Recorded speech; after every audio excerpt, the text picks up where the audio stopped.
Hello guys, nakoy chika. Mayong hapon day guys. Si Dada guys, na siya duty gahapon, then gahapon sa gabi. So nakauli siya, ganihapang buntag. Then pag uli niya guys, ning ihon to ilahang murag taas ba?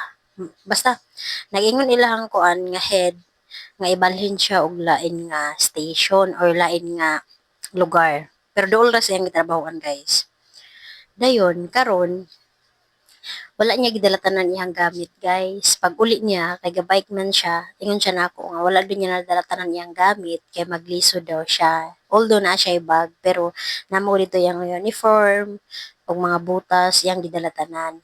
Then, ningana siya nako ganina, mga alas 9, alas 10 daw, mulakaw siya. Kaya daw balikan dito sa iyahang gitrabahuan, ang iyahang belt, dayon electric pan. Nilakaw siya guys, alas 12 or sa nang orasa karon guys, alas 2 na kapin, alas 2 sa hapon, wa pa kauli. So karon guys, feel nako nanari to. Feel ginako guys, or nagdespedida ang mga kagwang or nag-inom. Ambot di po ko sure og sakto ba, basta correct me if I'm wrong o sa magaling akong inala guys. Then karon guys, kay gaulan. Unya wala niya nadala yang raincoat.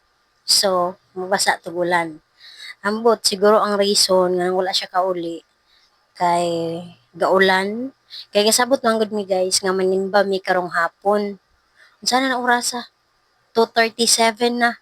Wala pa kauli. Maligo pa ko. Daghan pa ambot unsa oras siya dito maabot. May lang og mali akong hinala. Oras guys, ano na 2:38. Wala pa gyapon siya.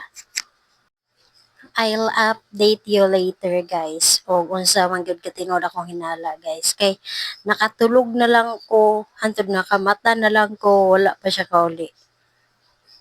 Bye!